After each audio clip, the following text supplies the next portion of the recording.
Good morning, everyone. Good morning. It's good to see all of you all again.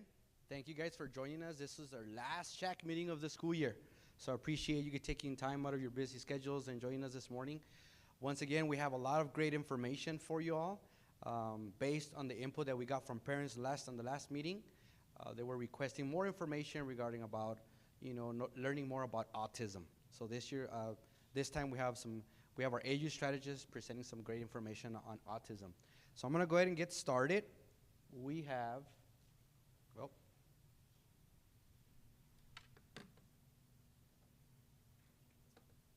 see, did it? Okay. There. So like always, guys, we're going to start, review our core values for our district. All of you guys know these are posted in our district website. They're at the campuses posted as well. Our core values, we are committed, to student success as shared responsibility among students, parents, educators, and school board, and the community. We're learner-centered by ensuring that all students receive quality teaching and engaging instruction at all of our campuses. We're innovative in using global thinking and technology to empower students to become lifelong learners. And nurturing by creating an educational environment where all students are socially and emotionally supported, safe, and valued. And of course, being transparent through open communication, leadership, accountability, and integrity. And that's one of our main purposes that we do here during SHAC meetings. This is our agenda for this morning. Of course, we'll do the welcome. We're going to do the QR code that we do at the beginning of every SHAC meeting, just to get some input and some information from you all. I'll give a SHAC overview. Presentations, we have 3 presentations. One is going to be by Mr. Obed Hernandez Norris. He's going to be sharing some information on cyber online safety tips. And then Ms. Amanda Reda will be giving us an update on the fitnessgram. And then, of course, we have one of our AU strategists, Ms. Yvonne Cias, giving some very, very great information on autism services that we offer here in Clinton ISD under our special ed department. And then we have some announcements, some updates that were shared with us, the Think Smart curriculum. And then, of course, our CMP, Mr. Villalobos, will be sharing the menu advisory board, and then some updates by Ms. Luevanos on the Clean ISD updates and health fair for 5K run and the 1 May walk. And then, of course, at the end, like we do every meeting, if there's any questions that we can answer, more than gladly we'll be able to answer those questions, okay? So before we start, like we do in every meeting, you guys can, take a pic of that QR code and answer a couple of questions. We'll give you about 2-3 minutes to answer, and then we'll get started.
Thank you guys. Almost all of you are done completing that survey. I appreciate that.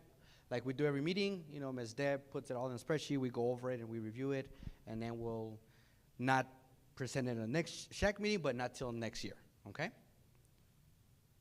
So pretty much these are the individuals that compose our SHAC team. A couple of them are here today, a couple of them are not. As you all know, we're getting close to the end of the school year, so it's crunch time, there's a lot of things going on.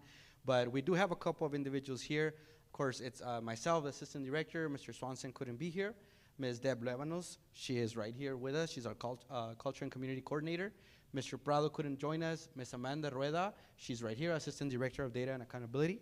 She is here today. Mr. Villalobos, our Director of CMP, he's joining us right here.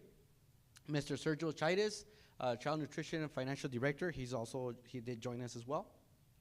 And then Ms. Idalia Valdez, she's our lead nurse for the district. She was not able to join us this morning. Ms. Lucero, our Chief Technology Officer, she was not able to join us. We have Ms. Adriana Maciel, our SPED Coordinator. She's back here doing the translation. We have Ms. Valerie Martinez, Benefit and Risk Management Coordinator, right here joining us. We have Ms. Jaylene Shao, our Secretary and a CNI PR, which keeps all of us in line. And of course, we do have our HR, some of our employees that work here with us. They're also parents. Very thankful that you guys were able to join us this morning. So like always, what is SHAC? Those of you who have been attending our meetings, you know what it is. For those of you who are new and parents who are first time joining us, the School Health Advisory Councils, which stands for SHAC, helps parents in the community have a voice in issues that impact child health, whether it's about school meals, staff wellness, bullying, vaping, recess, anything that might be coming up at any of the campuses that are concerns. The SHAC can provide input and resource to district leadership as they work to find solutions to health challenges that our students might be facing or challenged with at the campus level. So this is the perfect meeting where if there's concerns about, you know, the meals at the campus, PE, what's going on in PE, bullying, anything that maybe some of your kids, I know there's parents here, some of your kids are going back and saying, you know what, this is happening, this is the time where you can share when the QR code that you scanned earlier, or you can ask questions throughout our meeting this morning, okay? There are SHAC requirements. We have 4 SHAC requirements. The first one, it must be we must be holding 4 public meetings throughout the school year. Like I stated earlier, this is our last meeting for this school year. Public meeting requirements must be a notice of date, hour, place, and subject 72 hours. Some of you were notified because you got an out-call. There's flyers at the district level posted around the district, and then Ms. Chow and Ms. Levanos do a great job sending those out-calls to parents, notifying them that these meetings are taking place 72 hours before, okay? These meetings must be recorded with video and audio, which, if you all know, these meetings being recorded currently right now. And of course, this recording must be submitted within 10 days of this meeting and uploaded to our district website, okay? Just so you all know, April 2nd, we're gonna have a new district website. So April 2nd, our website is gonna be kind of updated and everything's gonna be new. We're looking forward to seeing how that looks. All right, we're gonna start with our first presenter, Mr. Obed Hernandez.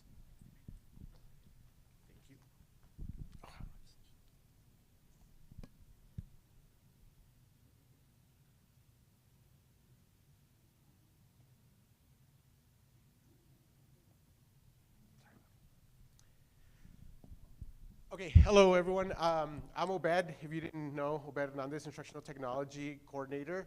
And today I'm just gonna talk about something very basic, but kind of like the foundation on online safety, online security, which is our passwords. And just really quick is like, how secure do you think your password is? And again, it should be, how many passwords do we really have, right? You have a password for your district, right? And then if you saw my email that I sent this morning, you have a password for Eduphoria, because Eduphoria is different than your normal district password. It could be the same if you wanted to, that's fine, but you have to change that.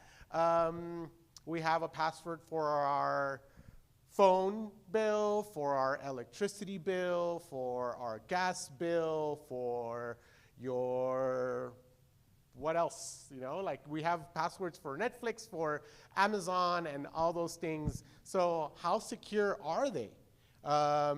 Do they pass the test? Have you set up your own security protocols for your passwords when it's not required for them to be set? Like here at the district, we do set them up, right, for you. But do you set them up for your other, is there MFA on your electricity bill, on your bank statement? Usually banks are doing a little bit better. I just became a member of Raiz, and there is no multi-factor authentication for them, or on my GECU one. So it's your responsibility to set it up. But do you guys think that your password is secure? Raise your hand if you think your passwords, every single one that you have, is secure. Okay, okay. We'll give it a test right now. Okay, so we're gonna do a little activity, and what you're gonna do is you're gonna go to this site, and I learned this site from, I got trained to teach elementary teachers how to use the new technology applications TEKS. And this was, I love this site because it really made us think about how safe our passwords really are. So what you're gonna do right now, I'm gonna do the QR code. So as you're working, think about what kind of words make good passwords, what kind of words make bad passwords, and then can you come up with examples of each? What you're gonna do on this site, you're gonna type a password, and it's safe, nobody's gonna steal it. You can use a current password that you have, or a password that you've had in the past, and you're going to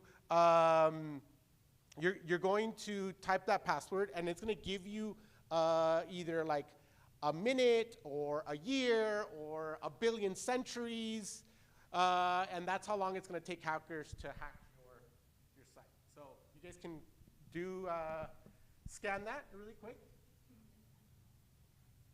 So I wanna see what you guys have. Think about a password if you're not comfortable using the password you have now, that's fine, but use a password that you used in the past. How long, what is the time frame that it gives you there before it would get hacked, hypothetically? Ms. Debbie, what do you have? 119 days. How many? 119 days. 119 days? You think 119 days is a good number? 2 years? Okay, is 2 years a good number? Anybody has something bigger than 2 years? What do you have? 85 years, okay? Do it. 11th century, that's a good one right there. Anything higher than 11th centuries? 7 what? 7 years? Okay, it's a little low. We want to be in the centuries. What do you have, sir? 32 centuries, all right. 24 centuries, okay, so it looks like your passwords are pretty secure. So, 3 centuries, okay. Well, we're doing a good job of getting there. Now, type in a password. Back in the day when you started using passwords, think about a password that you use that you're like, you know what, probably this one's not gonna be good.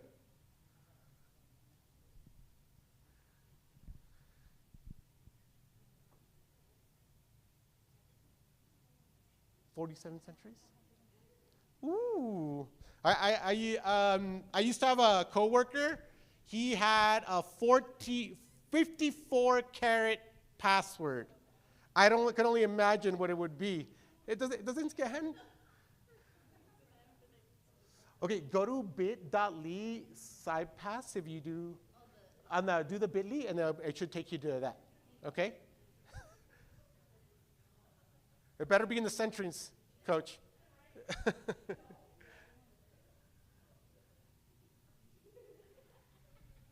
Okay, so think about a password that is, what is like a really basic password? Okay, a last name, your last name. What about 1, 2, 3, 4, 5? Have you had those passwords before? Come on, don't lie. Or welcome 1, 2, 3. I know that you've had that because I've had it. Even my son, like, I don't know what it was. It was like a CBS Sports, and it was Welcome 81. And then when I gave it to my son, it's like, Dad, that's not a secure password. Like, I know, son, I need to change it. when they know it, right? Okay, so two common ways hackers try to crack passwords is they try to use a dictionary or wordless attack, right? So cat, dog, pizza, these little things are very common for hackers to hack those. They can hack through a brute force attack, just typing a bunch of different things to get in there. And you as head of household, teacher, district personnel, you guys are vulnerable to getting hacked with your passwords because they know that you have important information. If you're head of household, they know that you have the bank statements of the house, right? And they can try to get in there. So it's important that you set up your security protocols with a password that no one else is going to really know. Do you share your passwords with your students, like with your not your students, with your children? Okay, you do it for certain things, right? What about with your spouse? Do you share the password? Yes, okay. So do you trust your student? Do you trust your spouse to be keeping that password secure? That one's, thinking about it, coach. It stays here, right? But just know that like, you have to be really conscious of what that password is, for what is it being used for, and if that particular platform, whatever it is, it doesn't have a two-factor authentication, you could request one or you can set it up yourself for it. Here at the district, we try to keep that secure. That's why, how many days do we ask for you to change your password? 90 days, and then what do you get? An email at how long? When does it start? 30 days. At 30 days, you get an email saying, hey, right? It's like, it's there, right? Worst day to change a password are Fridays, okay? Because you're rushed, you're like, I'm gonna change my password now. You change your password, you come back Monday, we're gonna get a call. Okay, so just Mondays are good days to change a password, Fridays are bad days to change a password. Okay, so what I want is, this is a little activity, if you guys can scan this one. I'll go back to it, Coach, right now, so this is a little like puzzle activity, just so you guys know the most common passwords out there, the 30 most common passwords that are out there. I want you guys to do the little puzzle so you guys can see which ones are there. Some of them we probably already saw, but it's a little activity. I'll give you a couple minutes for you guys to do the little puzzle. You can flip your phone sideways and then go full view.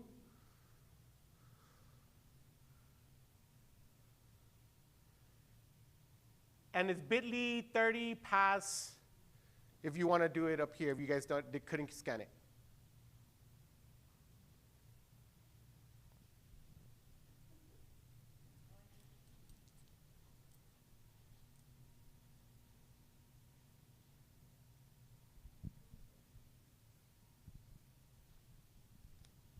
Should hear a ring once you're done with it if your phone is on, if there's volume on it.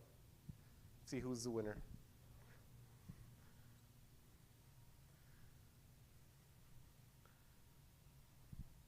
So this is a puzzle for you guys to find out the 30 most common passwords used in the world.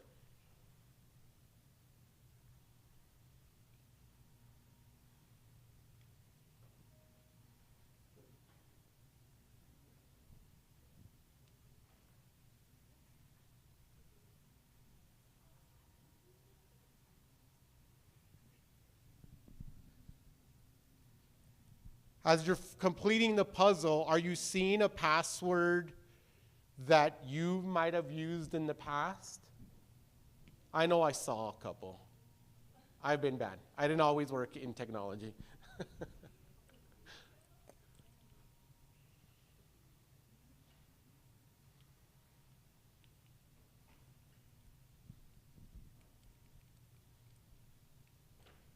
Done, sir?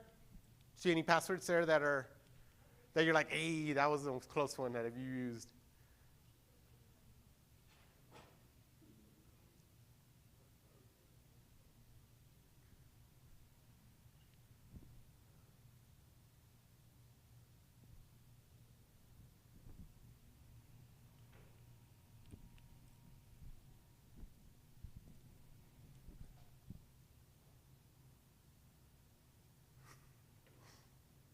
Ma'am, any password that you've used in the past that might have been there or close to it?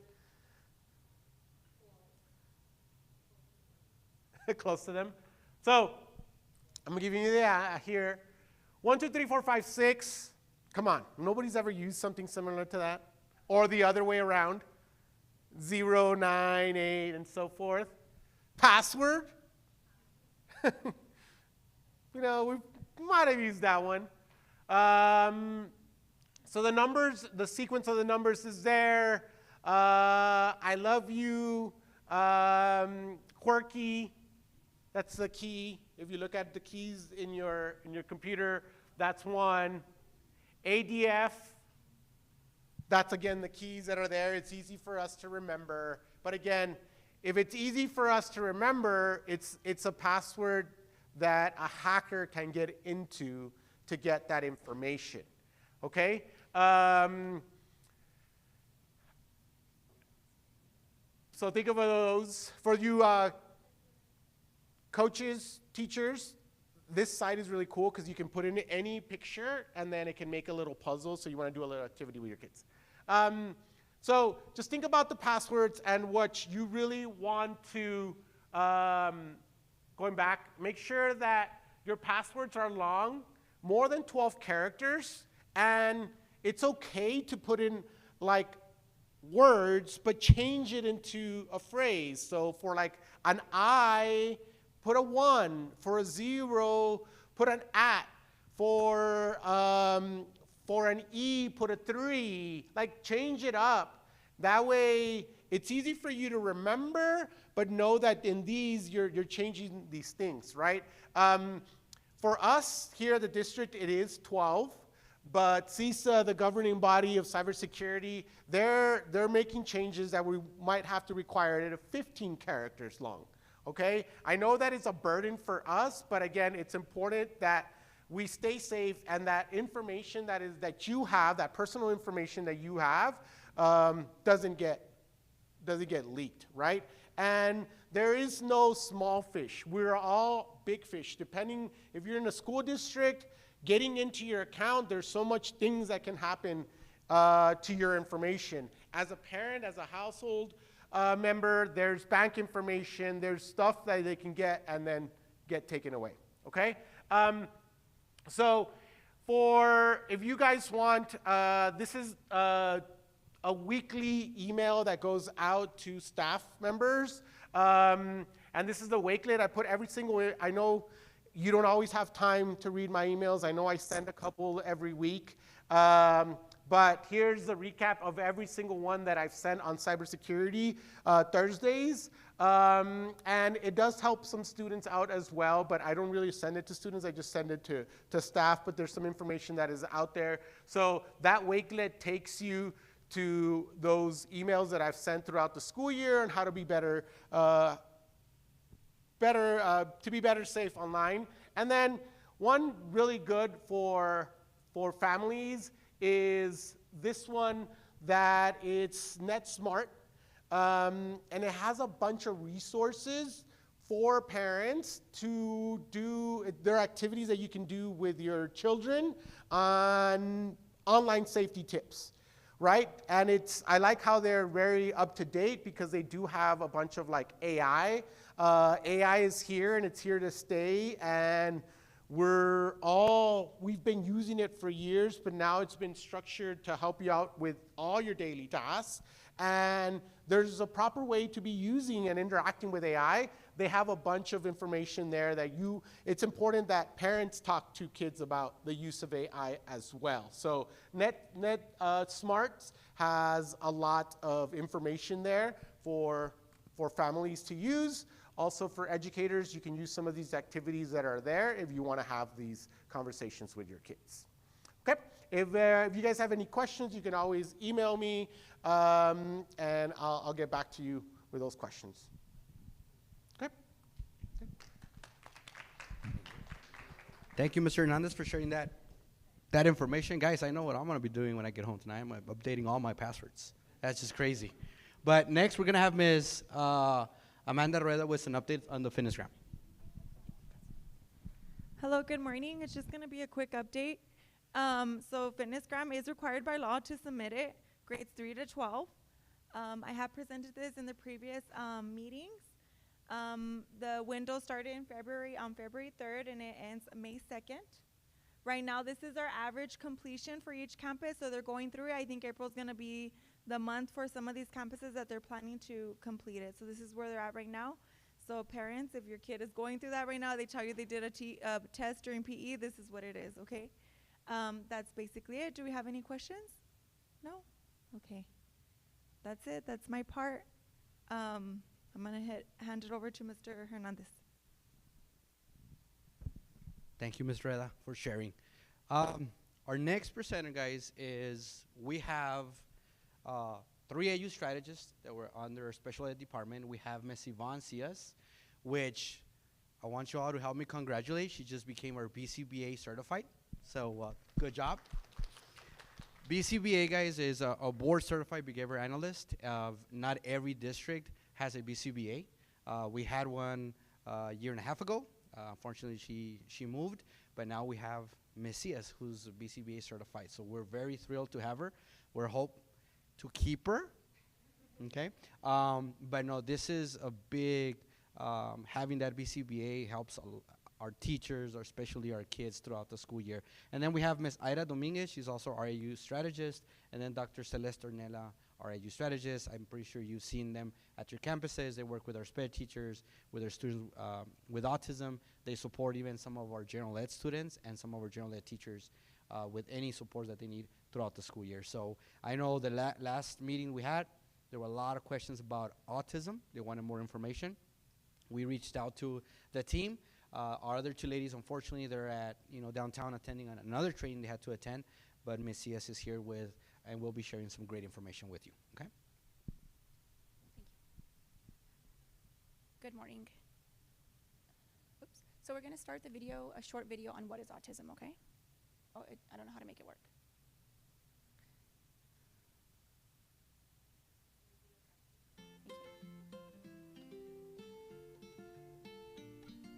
According to the Centers for Disease Control, autism affects an estimated 1 in 54 children in the United States. You've probably heard a lot of thoughts and ideas about autism, but here's an overview of what we know. Autism, autism spectrum disorder, or ASD, is a neurodevelopmental disorder that affects a person's social and communication abilities. Persons with ASD also have areas of strong interest and sometimes have repetitive behavior and sensory sensitivities. Autism is sometimes associated with strengths in the areas of visual memory, music, art, math, and science. But each person with ASD is unique. Autism is a spectrum disorder and varies significantly from person to person. Some people with ASD may require significant support in their daily lives, while others may need less support, and some live entirely independently. Changes in brain development associated with autism begin during the prenatal period. These changes are associated with differences in genetics. It is possible to diagnose ASD when a child is between 18 and 24 months of age. Early behavioral intervention helps children with autism learn to communicate and socially interact and has a significant impact on long-term outcome. Support for learning social and communication skills can be helpful throughout adolescence and adulthood.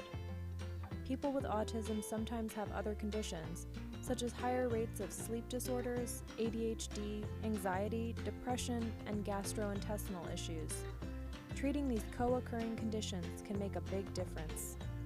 As adults, people on the autism spectrum can become employed and contribute in important ways to society. The world is a better place if the qualities of people who are neurodiverse are accepted and valued. The Duke Center for Autism and Brain Development provides state-of-the-art, interdisciplinary clinical care, conducts cutting-edge research, trains the next generation of scientists, and advocates for public policies to help ensure people with autism reach their full potential. So some characteristics that we often see with our students that have autism is very literal interpretation of others' words, difficulty establishing and maintaining relationships, tendency to speak bluntly without regard for the impact of the words on others. It's not an intent to be rude when this happens, it's just that filters a little bit, it's not there as much with our students with autism.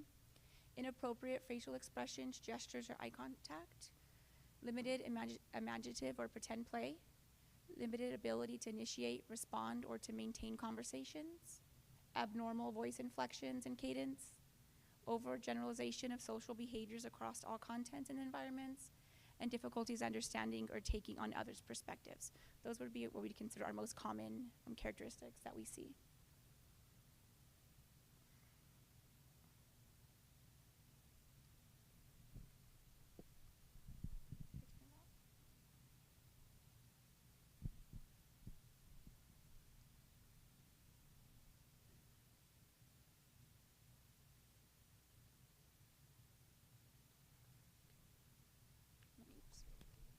Let me turn it off and then turn it back on. Maybe that'll make it work.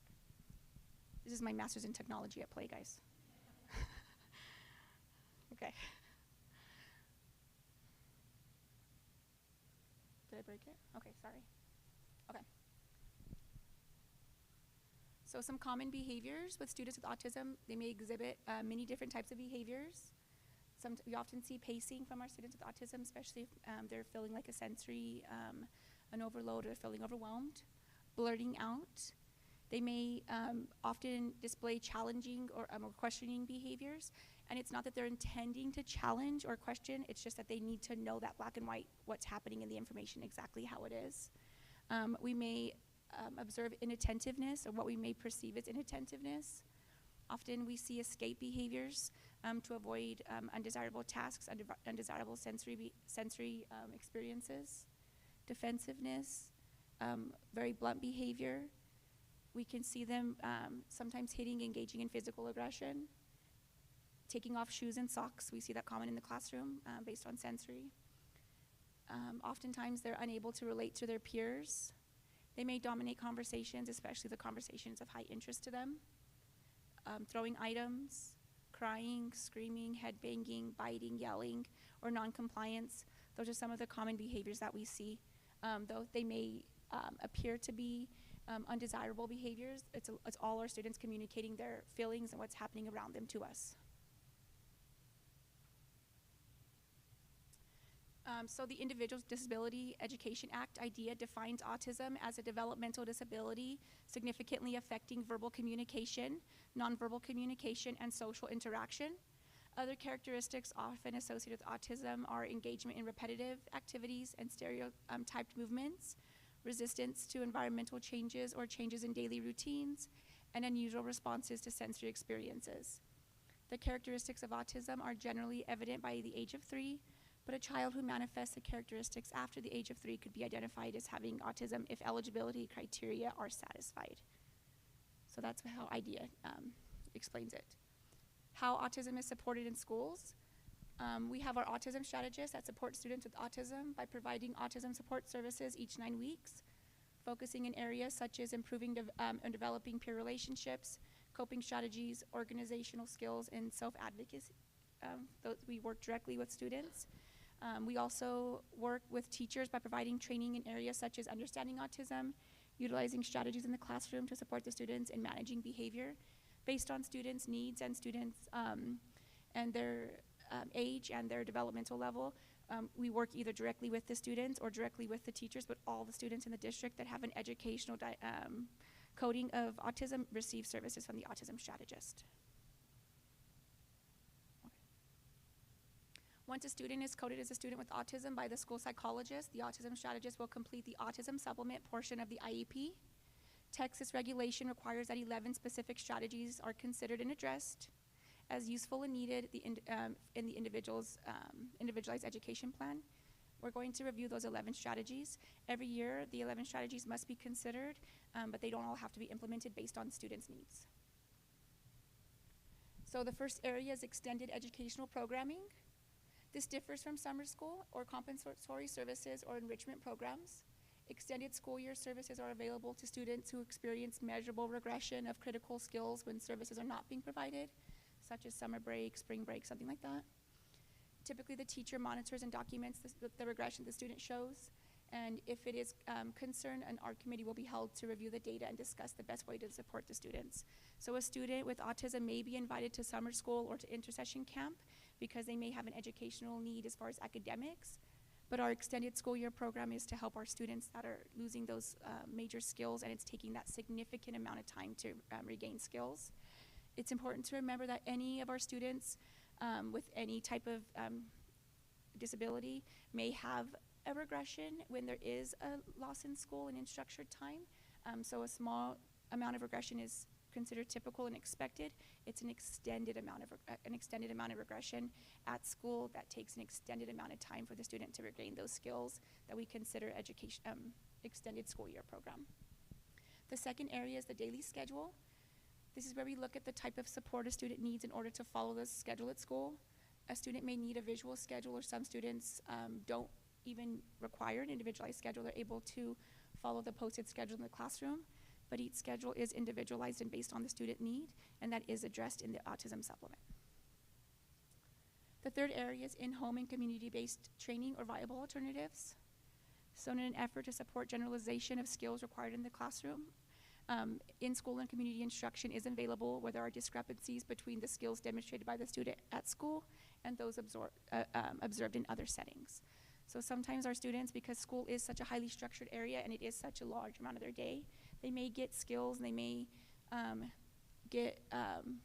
acquire skills at school that they're maybe not displaying at home, or they're not displaying out in the community. If that does happen, parents, they can request an in-home training survey is what we call it, and then one goes to the teacher, one goes to the parent, and they both fill them out, and then we look where discrepancies are, and then we come up with a plan of how we can generalize those skills from the school into the classroom. Some viable alternatives are helping parents obtain or make materials for home, school, or other outings to observe the student using those strategies. Articles related to strategies used with students, along with examples of child-specific materials, visual supports, or in-home and/or conferences regarding issues in the home. So teachers and parent collaboration is super helpful. Communication notebooks or apps, district sped nights and trainings, and community resources and trainings. We like to let our parents know that just because they may not qualify for in-home training because there isn't a discrepancy or a skill we are able to generalize, that doesn't mean that we're not able to come into the home and help support in any way that we can. Oftentimes we come in and we put up schedules, we help if there's like maybe in the summer, parents know they're going to take a trip, we can make social stories, busy books, anything that we can to help during those times that may be difficult outside of school, even if in-home training isn't being used or if it's not necessary at the time. The fourth area is positive behavior support strategies. So it's important to remember that all behavior serves as communication, and it's our job to identify why behavior is occurring and develop a way to change the behavior into a more positive behavior. Positive behavior supports methods help students to develop more appropriate behaviors by reinforcing identified replacement behaviors of that negative or that interfering behavior that's been identified.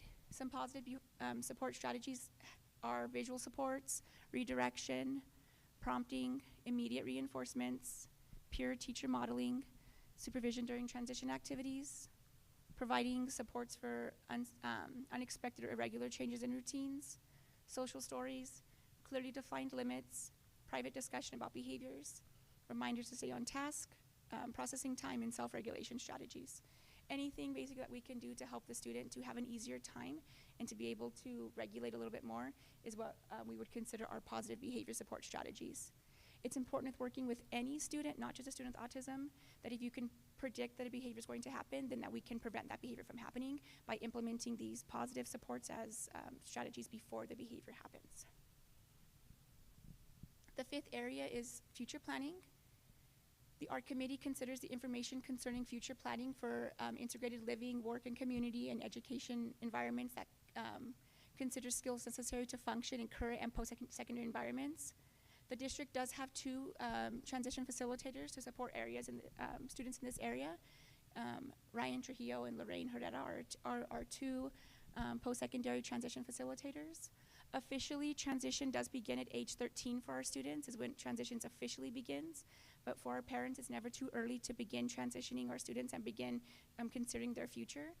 So in all of our students that have an autism supplement, we also provide community resources and community information to help those students begin that transition into the community as early as parents wish to, because it's never too early to begin transitioning for our babies. The 6th area is parent and family training and supports. In this section, we share information about the Clint ISD Autism Parent Group on Facebook and the Autism Remind class. So anybody who wants to join it is more than welcome. If you text at Clint AU to 81010, it'll put you into the class. And when you're into the class, we always share information to parents about trainings that are offered in the community outings that our parents may take their kids to. Anything that we get a lot of flyers, information from community resources, it's all shared there. Anybody can join it. It doesn't have to be just our families with autism, but we share it out. So if anybody wants to join, you guys are welcome. We also have our Facebook group. It is a closed Facebook group, so if you request at Clint ISD Autism Parent Group, it's going to have you request membership, but we will let you in. It's a nice place because we share information there as well. And it's also a community where a lot of parents are on it. So if you guys have a question, you guys can post as a parent and other parents can share. So it's a good resource to network with other parents in the community as well. The 7th area is suitable staff to student ratio. In this area, we discuss with the teacher and our committee what would be appropriate teacher to student ratio needed for the student to make social and behavioral progress. Some of our students are able to function typically with what would be the general education staff to student ratio, and some of our students need a smaller staff to student ratio, and it's all identified in that section of the supplement. The 8th area is communication interventions. In this area, we note how the student communicates their wants and needs in the classroom and around the school campus. To support the teacher and their speech therapist, we provide visuals to help students work on receptive and expressive language skills to communicate with others at school. When we're wishing for our students to communicate, we always do the full total communication approach with all of our students because any communication we can get is what's best. So even our most verbal students, if they become frustrated, may begin to shut down their verbal communication skills a little bit when they become upset or they become overwhelmed. So any type of communication we can get is what we're looking for. That way we can help meet their needs as best as possible. And all of that is found in the communication interventions. The 9th area is social skills supports and strategies. In this area, we discuss the level of support the student needs socially. The support can be provided by teachers, speech language pathologists, related service providers, and any person routinely interacting with the student in the school setting. Peers, parents, and siblings may provide social skills supports and strategies on a daily basis through modeling of a variety of strategies. The autism strategist is available to provide strategies, social stories, etc. to support the school staff. So students also receive autism support services that may consist of teacher consult, social skills, student check-in, observations, and/or visual supports.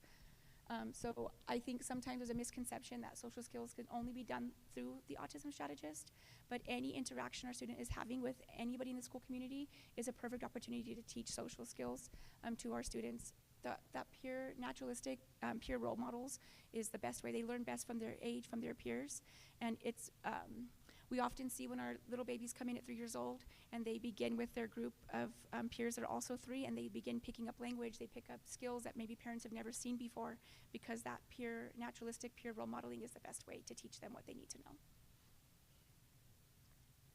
The 10th area is professional and educator staff support. So the autism strategist is available to provide training to any campus member or student group that requests, at the request of the parent, teacher, student, or other members of the child support team. And we may be contacted directly with supports or concerns. And teachers also have the opportunity to attend trainings at Region 19. So all of the teachers have our direct cell phone numbers, and all of our parents as well. If they have any questions or supports, they're able to reach out to us, call us, text us, email us. And we're able to go in and observe, train teachers, work with the class. Sometimes it's helpful to work with the class. Maybe they've never had a student in the class that has autism. You don't even have to point out, okay, we're training because this student has autism. We're able to train on differences. We're able to train on being understanding, accepting of others. And it helps not just our student in the classroom identified with autism, but it helps our students overall to be accepting to everybody in the school and in the class. But they're able to reach out for that. Sorry. The 11th area is, and the last area we cover is our teaching strategies. Teaching strategies are based on peer-reviewed, research-based practices. Below are the strategies we typically consider in the supplement. We consider those naturalistic interventions, which again is the natural environment, the best way they're going to learn how it happens naturally. Next, we consider prompting. Prompting is super helpful because it gives either a visual, physical, or verbal cue to the student of expected expectation before the task needs to be performed. And that just helps the student to be more successful. Sometimes even our students that are general education students, we think they don't need any help, but sometimes that little prompt, that verbal or even that gestural prompt can help them to be more successful, where they feel calm, they feel successful. And the great thing about prompting it is meant to be faded. So with our little ones may start out with heavy prompts, maybe more physical prompts, which would be like maybe you're using hand over hand to help them, or they're holding our hand to help guide or things.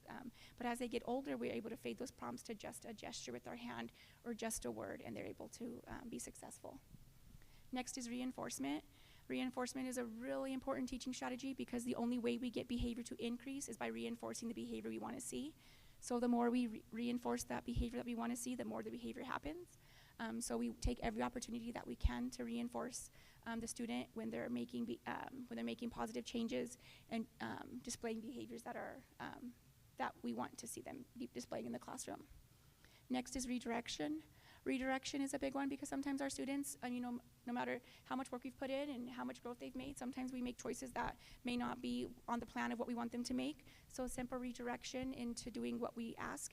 It could be something as simple as calling their name when something's happening to kind of get their attention on you from what they're doing, or asking them to have a seat, or asking them to give you something is a simple redirection that helps them to make better choices. Next is our task analysis. This is breaking a larger activity down into smaller sections or smaller pieces. That helps our students to feel that success. When our students feel successful, they are successful, and the way we can help that is by doing these task analysis for them. So instead of asking them to do a huge activity at once, we give them one small piece at a time, and then in the end, they get the activity done without having, they say you eat an elephant one bite at a time. That's how our students are. We get it one piece at a time, and they get the work done just like everyone else did, but where they don't have to feel that overwhelming frustration of seeing so much. Next is visual supports. We use visual supports with all of our students. We like to talk about, we as adults use visual supports all the time. Like if we didn't have lines on the road, I would be driving everywhere if there was no lines to tell me where to drive. Or if on the freeway, if there wasn't a sign to tell me where to go. Those are for us are visual supports that we may not see it as that. And our students use those visual supports in the classroom to help them to know the expectations, to help them to be able to regulate without having to have all those constant reminders. It helps them to be more independent. The goal is always independence with our students, no matter what classroom they're in, no matter what setting they're in. Independence is always the goal, and visual supports is one of the leading ways to give them that independence. And lastly, again, is social skills training. And social skills training is super important because we don't want to teach our students to not be who they are. We just want to teach them to be able to interact more with those around them and to be able to make those relationships, because though they have difficulties, everyone wants relationships and everybody needs to have those relationships. So social skills training helps teach them those more social appropriate behaviors and helps them to be able to interact more better with those around them, and to help others around them interact with them as well. So some ways to support the student, so that's the 11 areas that we have. Do you have any questions before I move on? Okay. So ways to support the student in the classroom is to use visuals. And our classroom structure is really important. That's that physical and visual structure. We need to teach the student, this is where you belong, and this is your body, this is your space. And we do that through that classroom structure. Schedules are super important for our students. With autism, for any student, I love my schedule. If I didn't know what my schedule was, I'd have a really rough day. So our students with autism really benefit from a schedule. Supports for transitions. That can be difficult for a lot of our students, is transitioning between content or between classrooms, between subjects. So giving reminders of the transition, supporting through that time to help them be successful. Positive reinforcement, again, we want to see the behavior increase, the positive behavior, it has to be reinforced. Offering choice, we want to offer forced choices. So what we call a forced choice is A or B. So it's two things that you might want out of the student, instead of telling them, no, you have to do this right now because I want you to do it as I'm the adult. That's not gonna get us where we want the students to be. So we can offer them, okay, I know you don't wanna do reading right now, so we can either do reading or we could do math right now. What is it that you wanna do? Both are gonna get done things that we want the student to do, but the student's gonna feel that, they're gonna feel that they have the choice and that they're independent and that they're not being forced to do something, which makes it more highly likely that we're gonna get done what we want done, and then they're gonna feel like they're doing what they wanna do, so it helps us be super successful. To help support students in the classroom, we complete student reinforcement surveys. When we complete reinforcement surveys, it's telling us, what does the student wanna work for, what does the student like?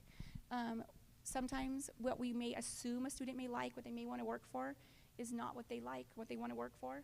So we give these reinforcement surveys so that we make sure that we're targeting, this is what you like. And one big thing we hear is, well, they like that yesterday and they don't like it tomorrow. That's okay, because sometimes I like something today and I may not like it tomorrow. And it's okay for our kids too. Their preferences are allowed to change. And what they like is allowed to change. And as the adults, we just continue to do these assessments and see what they like, what they don't like, and keep everything in the rotation to keep our students happy. And last is to use think sheets to help students process their choices. One of the most important things that we need to do with not just the students with autism, just students and people in general, is we want them to own those choices they made. It was a positive choice, or maybe like a choice that was maybe not a choice we wanted them to make. We need to own it, and not in a negative way. Like, this is the choice we made. Why did we make that choice? What choice could we have made differently in the past? What choice can we make in the future? How can I help you to make that choice in the future? What tools do you need? So these think sheets are super helpful. They're not punitive in any way, so it's not like the student's in trouble when they're doing this. It's just to help the student make a better choice in the future. Because what happens is, if the student maybe made a choice that we determined was not an okay choice for them to make, and we don't have these think sheets or teach them what's a better choice in the future, then we can't expect them to make a different choice again in the future when they didn't get the guidance on what a better choice could be. Okay. And evidence-based strategies in the classrooms, again, is our peer modeling. Peer modeling is super helpful for our students, because what they see their friends around them doing it, they're more likely to do it too. Exercise is helpful for our students. It gets the body moving, it gets the blood flowing, it helps make learning fun, it helps for them to be able to process what we're telling them. Exercise is a really important one, and it's not like, do 20, maybe for PE, do push-ups. I don't know how PE does. I'm not a PE teacher, I never have been. But it's not like, do push-ups. Sometimes it's like, let's stand up, friends, and when we're gonna do this, we're gonna move our hands this way, we're gonna do this way, we're gonna touch over here. Something fun for the kids, or as we're reading, we're gonna run. That's going to help them to move their little bodies and get their brains working. Scripting is super important for students with autism. Sometimes they don't know what to say. They don't have the right words. Communication can be difficult. So having scripts available for them to be able to tell us how they feel or what's going on is super, super helpful. I don't know if any of you have worked with students that sometimes you're talking to them and they may maybe use a phrase from a movie that is helpful to them, or they may sound, but that's scripting. I have a stepson that has autism, and he was real little.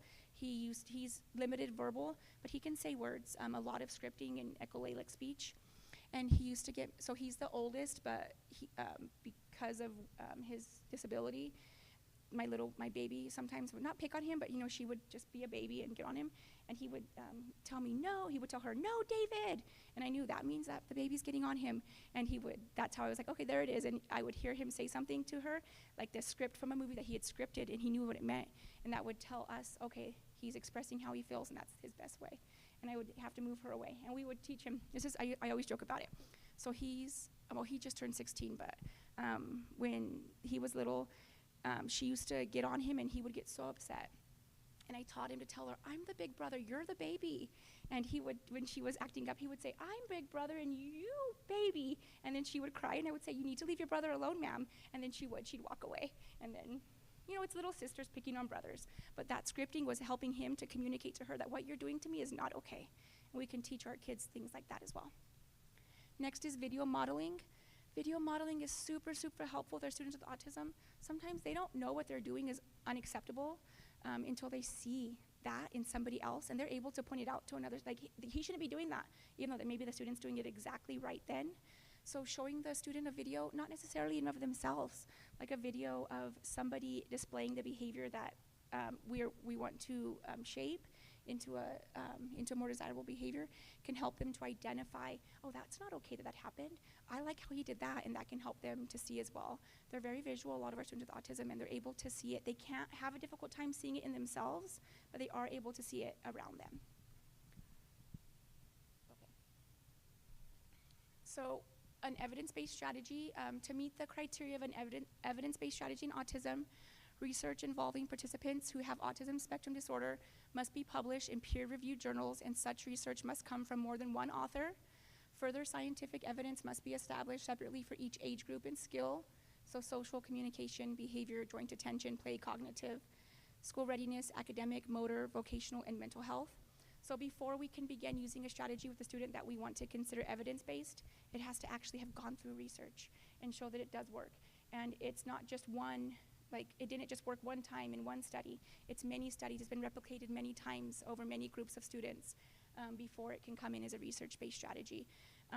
So when we are, as parents, when we're recommending strategies to use at home, we only recommend research-based strategies. For teachers, when we're recommending strategies, they're only research-based strategies. So sometimes it may seem like, well, you're only offering a very select few strategies to use, because we have to be research-based. We have to make sure they work, that they're not going to have counter-negative effects on the student later on, that it's going to help in the future. And when we're looking for change, we're not looking for short-term change. We're looking for long-term change, because we're raising people. We're working in school for people forever.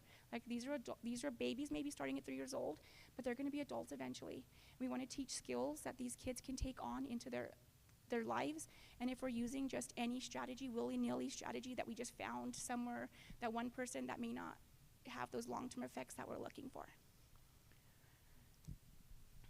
How students are supported at home. So in-home training is offered to the families of students who show discrepancies, again, in skills between school and home. This is when the autism strategist will go into the student's home to help the student and parents learn strategies to transfer skills from school to home. Parents are encouraged to attend training sessions and activities offered by the many community organizations that support students with autism. They're also encouraged to utilize viable alternatives in school districts, such as the SPED nights, trainings, make and takes, articles related, reading or articles we have, visual supports for the home, teacher collaboration, and community notebook supports. There are a lot of community agencies that we have available, that are available to us, that provide supports to our family, and a lot of them provide them at no cost. Like, there's lots of activities to do, lots of parent trainings that we don't provide them, the community does. And if anytime as a parent you guys have questions about something, feel free to reach out to whoever your autism strategist is.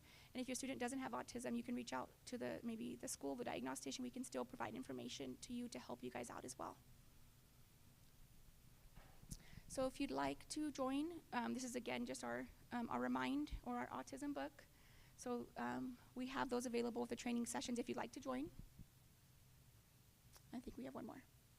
And some of the community organizations that we work with, the Autism Society of El Paso, Emergence Health Network, Autism Hope, Paso del Norte, Texas Workforce Solution for Older Ones, the ARC, and Children's Disability Information Coalition.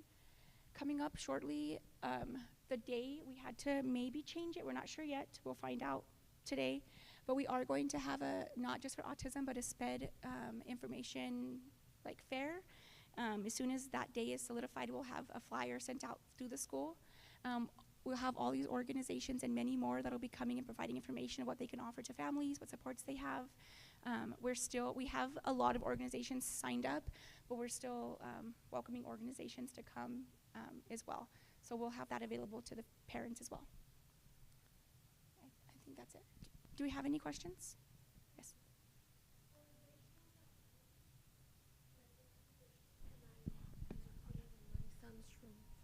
Oh, that's okay. Yes. You could put like any visuals. Maybe if you needed like a bedtime routine, we could put we could help with visuals like that. Bedtime routines, dressing routines. What kind are you looking for?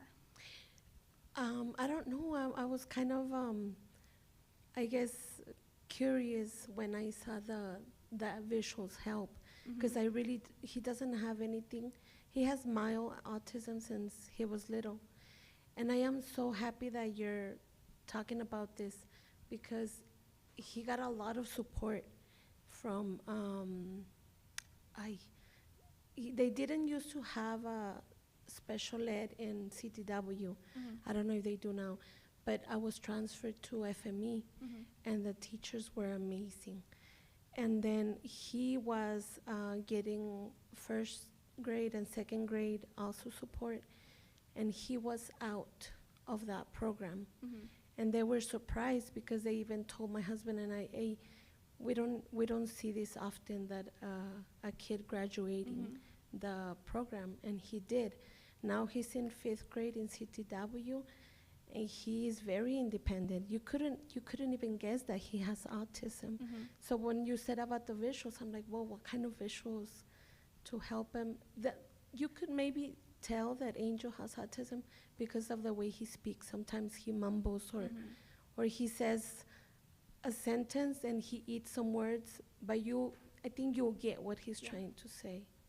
So CTW is my campus, so that's the campus I support. So you said he no longer has an educational coding, correct? No. We can still work together. So I can give you my phone number after right now, and then you can let me know what you think, we can talk and what supports you might need, and then I can let you know how I can help you. Okay. If he is independent, maybe he just needs simple reminders of, when I'm getting ready, this is what I need to do. Like, I need to put my clothes in the dirty clothes. I need to do this, I need to do that. And it doesn't have to be like, we call them visuals, but it doesn't have to be pictures. It could be words and like a checklist that he marks. I use those a lot in my house, because I have a daughter, she doesn't have autism, but she has ADHD, and they can kind of mimic a little bit. Okay. And if I don't tell her like her checklist, then it ends up like, I tell her, baby, can you do this? And she's like, but I forgot, Mom. And I know it's not like they do it on purpose. So I use that a lot in my house, and I can help you. Any support you might need. It could be like bedroom supports of getting ready. It could be in the bathroom of maybe brush my teeth, brush my hair, rinse the sink. All those steps that to us, maybe that we think, well, that makes sense, but to our students, our babies with autism, it doesn't. Like, that's a step that it's an extra step that when they already have so much going on, that's not an important step. But if it's on a checklist, it helps them to be able to do it. If maybe you have chores and they're missing steps in the chores, we can help with things like that. Okay. We can help with homework, like, here's what's my expectation in the afternoon. I come home, I put my backpack away, I put my shoes, I take my folder out, do my homework. For me in my house, if she doesn't have an explicit note to put her folder back in her backpack, it doesn't go back in her backpack. Okay. And so I understand, so I can help you out with that. I'll give you my cell phone number. We can call and work together. Sounds good. Thank you. Okay. Any other questions? No? If you guys do ever have questions, we're available to anybody in the district. If you guys have questions for autism, all of us, if you have behavior supports, please reach out to me. I'm happy to help anyone, okay? Thank you.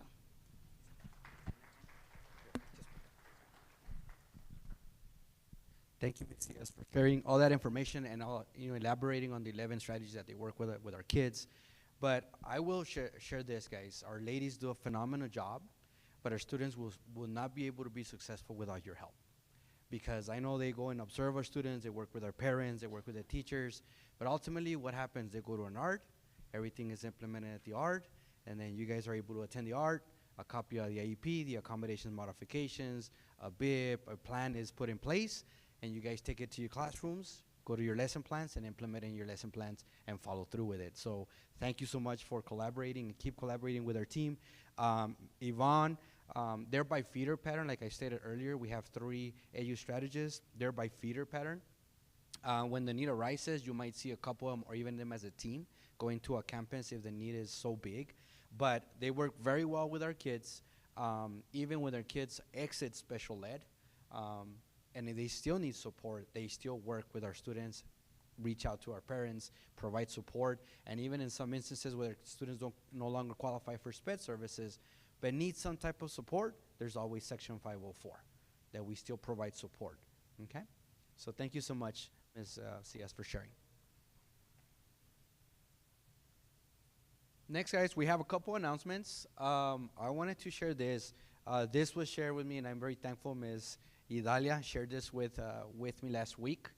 This is a new curriculum, Think Smart. It's a new curriculum that was shared. Idalia shared it with me. It's a problem-solving approach to substance abuse prevention, which really it equips teens to make healthy and safe decisions about substance use and to solve tough situations that arise in a student's life. This curriculum, as I started going through it late last week and earlier this week, this is a curriculum designed for high school, middle school, and and appropriate for some intermediate level students.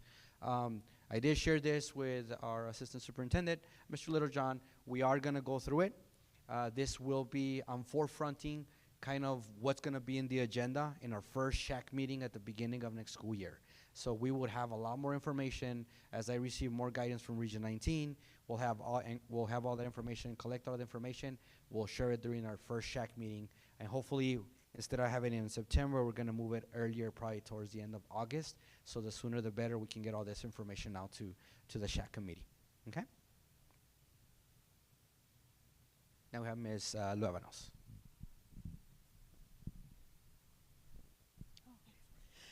Good morning, everybody. We're almost to the end of our presentation, so thank you for hanging in there with us, and hopefully you got some coffee. I wanted to share this slide because last time we did have a few family members that were in attendance that were having some communication barriers between our mass notification system and receiving information from the school. So this is just a little QR code that would help you. Sometimes we accidentally block the district from our cell phone, and this is the way to go back in and unblock it. So it's critical, in my opinion, because I'm a parent and I have teenagers, to be receiving information from our schools. So in case there's anything that comes up, you will be in the know. Okay? Any questions on that? I wanted to share this. We're trying to raise funds for our senior scholarship fund, and we try to support 20 seniors every year at least with $1,000 scholarships. So hopefully you all love Peter Piper Pizza. And so next week on April 3rd from 11 to 9, you can stop into any of these 5 Peter Piper locations. And then just mention at the register Clint ISD, and then we will get the credit. So thank you. Sharing this with you all, we had to change the date of our 5K run, walk, and our health resource fair. So it is going to be on May 24th, a Saturday at Horizon High School. And so I encourage you to walk with us, run with us, just come and have fun. There's a ton of information at the health resource fair. So we'd love to have you.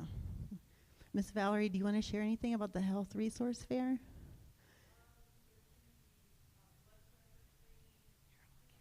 No, it's okay.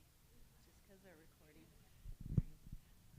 If you want to join us, there'll be blood pressure screenings, BMI screenings, a little bit of, trying to get in there. Glucose screenings, height and weight. There's going to be some CPR demos. So a little bit of tips that'll keep us healthy. Thank you for sharing. No, they've been working hard to put that together. We had to change the date due to the construction on Horizon Boulevard. And so it was going to be a little bit of an issue having parents and family members running out there. So we had to push it back to May. So hopefully it'll all be done. We do have next Saturday. Does anybody know a 4-year-old ready for school? If you do, come and spread the word. We have our pre-K registration that kicks off our open enrollment registration season. So the first 50 kids at each campus will get a really cool backpack and a t-shirt. So help us spread the word. Any questions on that? Next month already, we're looking at April. So it's the month of the military child. And we also will be celebrating Purple Up Day on April 15th. So if you'd like to show support, wear purple, please.